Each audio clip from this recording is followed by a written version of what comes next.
Hey, this is Master Daniel with Pandas Karate, and you are listening to the PK Talk podcast. In today's episode, we're going to talk about Damascus High School hazing. Super excited about this. Today, on today's episode, we actually have special guest, Miss Stephanie from Pandas Karate. Can you say hello, Miss Stephanie? Hi guys. Normally we don't have too many guests on this show, so this is really a great treat for me. And today I'm bringing you because one, I really love your perspective on a lot of things. You're also my right-hand lady when we are at Pandas Karate, so I really wanted to value your opinion on this topic. Oh, thank you. That's sweet. Just for our viewers who maybe don't know you, can you please give them like a 30-second little tidbit about you, who you are, what you've done with martial arts, etc.? Okay, well, my name is Stephanie. I am 23 years old. I have a 3-year-old daughter. I started karate when I was about 9 years old, and then I quit a year later. I picked it back up with Master Daniel and Miss Susan at Pandas Karate, and I am now a second-degree black belt, hopefully going for my third degree in April. So super excited about that. My mom's from Colombia, and I was born here, and yeah, I've been with Pandas for a very long time. I think it's about to be 7 years now. Just about, I think. Yeah, more or less. But you've been doing it for a long time now. And you just did your own tournament, right? I did for my first time. Yeah, that's a pretty big deal. Awesome. All right, so let's get right into it real quick. So a lot of you guys maybe know or maybe haven't heard, but Damascus High School just went through, for the past couple of weeks, they're going through still this big hazing issue. So I have an article from Fox 5 News that talked about just a little bit about it to catch you guys up. Montgomery County Police have charged 5 Damascus High School students with rape and an attempted rape, and officials say all the suspects in this case are described as juvenile males. 3 of them were formally charged with 2 counts of second-degree rape and 2 counts of attempted second degree. Now, this is very interesting that this happened, and this is still going on to this day. Now, Stephanie, what did you think when you first heard about this incident? Well, at first I was really scared because I have the Montgomery County Police on my Facebook, and I have it as my favorite. So when I go on Facebook, I see the posts that they post. That's the very first thing I see. And I see Damascus High School, and then I see the article, and I'm like, oh my gosh, that's scary, because one of our students go to Damascus, and I was like, that's scary, because, you know, you think sexual assault, and you automatically think, oh, a girl was raped, or a girl was, you know, touched inappropriately. So I immediately texted Susan. I was like, yo, have you seen this this article? And then, yeah, I mean, it's definitely scary to think that that kind of stuff happens in high schools. I mean, I don't think any kid should go through something that dramatic. No, and I think that's really interesting, especially you have a mom perspective. I mean, we even got Kylie here at the studio, who's popping in and out occasionally. Kylie's how old? She's 3.5. She's 3. And then, you know, it makes you think as a mom, like, what is going to happen when Kylie ends up going to high school? I went to Northwest High School, by the way. What high school did you go to? John F. Kennedy. So when I was at Northwest, which is really close to Damascus, we were big into football. We were big in, like, we were like state champs. And even the coach even asked me, hey, Daniel, you know, why don't you join our football team? And I was like, I don't even know how to throw a football. But I think he just liked my size and my build. Now, I looked up hazing, and hazing was a really interesting word. Hazing actually goes back, I mean, we're talking about years and years. I mean, a lot of people associate it to fraternities, college fraternities, but it can happen in many different ways. And I was reading up that hazing came out of when you basically felt like you needed to be part of a group, and through trauma, through emotional incidents, somehow it manages to bring the group together, and then therefore you feel good about yourself, or you feel good about being part of the group. At least that's what I was reading about what the word hazing and where it comes from means. So kind of like peer pressure. And you know what? And it's funny because that's immediately what I started to think of too, peer pressure. Have you ever been peer pressured to do something you didn't want to do? Definitely. Can you explain a little bit about those moments? It definitely isn't a good feeling, especially when it's coming from people you think they're your friends. And, you know, I think deep down you know that it's the wrong thing, which is why you hesitate in doing it, and you know that it's maybe not the best choice, especially on your views on life and, you know, your morals. So for your friends to pressure you into trying to do something that, you know, is not right is not a good feeling at all, because you do feel like you kind of just have to go with the flow. Yeah, exactly.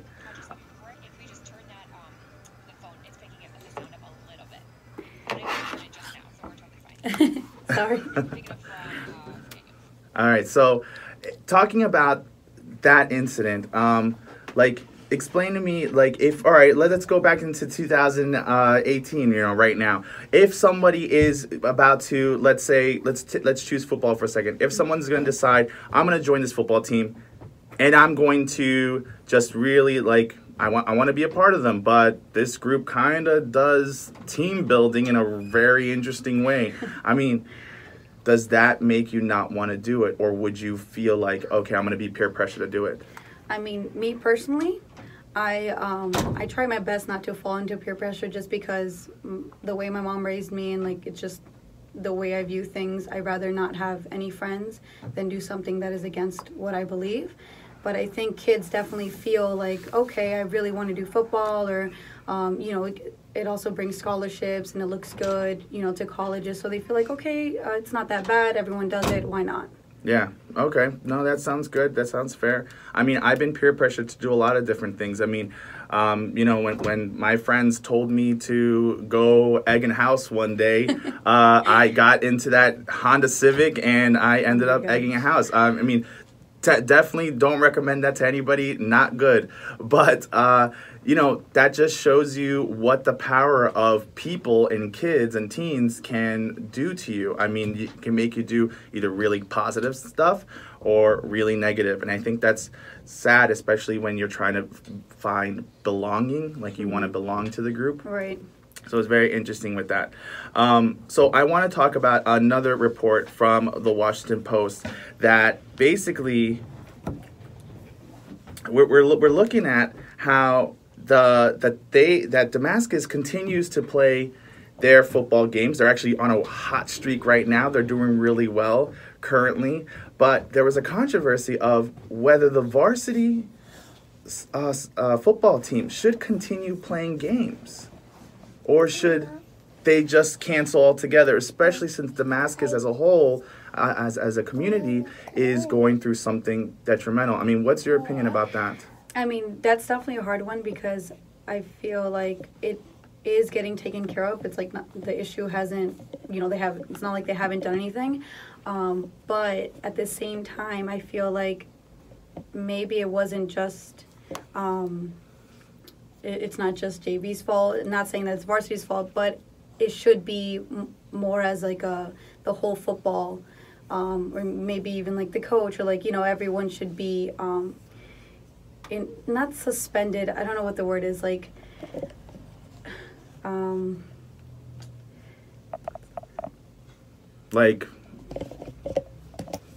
put on like a warning, or like, right, or like it's not their fault, but they should have some type of I can't think of the word. No, I get what you're saying, though. I get what you're saying. Like, but there definitely should be some follow-up. Now, is follow-up right now. I mean, I'm not going to, but by the way, on this podcast, we are just sharing our own personal opinions and views. Always take it with a grain of salt.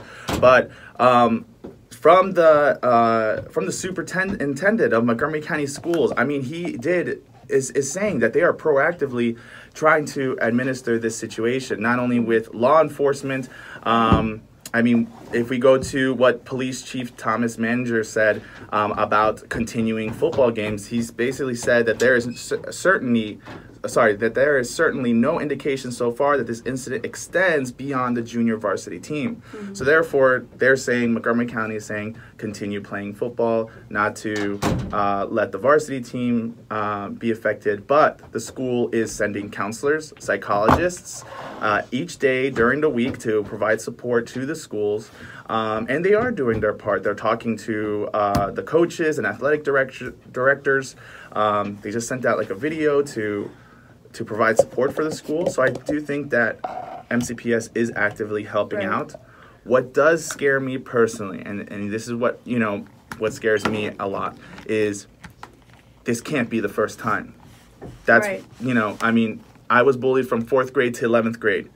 And this is where I'm putting from my own experience. But these type of things just don't happen. Right. No, and that's what scares me about the whole varsity and JV thing, because I feel like the varsity or the big dogs, I feel like JV must have gotten it from somewhere, especially if it's something they considered a ritual or tradition.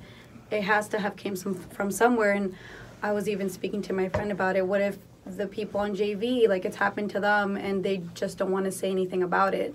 Because, they're already in trouble, so what are they going to say? Exactly. I'm curious if more people will come out and actually speak up about it. And I do hope. I do hope that people are listening, people are trying to express themselves and use their voice and use their platforms to really make a change, because you're going to help kids that are going to grow up in the community. And just like Kylie growing up, I want her to have a safe space to go to school and to enjoy her athletics that she decides to pursue. Right. Because that's what it's all about. So going back to hazing, definitely I would say this is a no-no, Miss Stephanie. This is not a good idea. What if you could talk to these kids that any kids that are going into sport teams for their high schools or colleges, wherever, if you could give them some advice about peer pressure and about feeling part of the team's sense of belonging, what would you be your one advice that you could give them and help them out during those moments? I know it sounds like to them it's going to sound hard, but I think the easiest way to figure that out is to talk to the coach. Or if you feel like the coach may not be on your side and they're on, he's on like the bigger dog side, because the people that are really good in sports, they're not going to kick him out, because that's the people that keep the school going. But talk to the principal, talk to the counselor, tell someone about what's happening, so you don't have to, 1, fall into peer pressure, or 2, not be able to join a team you want to join. Exactly. Even if you do feel scared about making these public announcements, going to somebody that you trust or someone in power, Montgomery County Public Schools provides an awesome form, a bullying harassment, sexual harassment form that I think is vital. You can literally go to their website, download it, fill it out, and at that, you don't even have to be a parent. You can be a community member and fill one out for somebody else and submit it. That's awesome. I didn't know that. I just found that out like last month. It was incredible. I didn't know that. Is that new?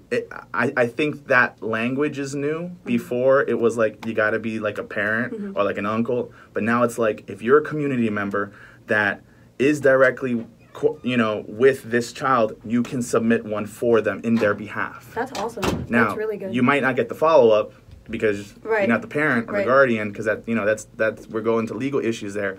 But you can speak up for them and give them a voice. We live in the Me Too movement right now. You got gymnasts coming out and speaking up and using their platforms to speak up about coaches and doctors. Now it's happening here in local football news. I don't know how much more it's going to happen, but I do think that we're on a right path of speaking out and creating this change. Right. I think it's just about, like you said, the kids have to have courage and to actually say something, not feel like, oh, if I say something, they're going to beat me up, or I'm going to get kicked off the team, or I'm going to get bullied, or, so that's usually what happens, I feel. Right. No, 100%. Stephanie, thank you so much for being on this show today, and bringing Kylie as well. I do appreciate her going in and out. It's going to help me out on views, I believe. I hope you do join us again someday. So that'd be cool. Thank you for having me. Yeah, and guys, if you guys haven't subscribed or liked or rated our podcast, please do. We always would appreciate that. And check us out online at pandaskarate.com if you guys have any more questions or concerns. Thanks again, and I hope you guys have a wonderful day.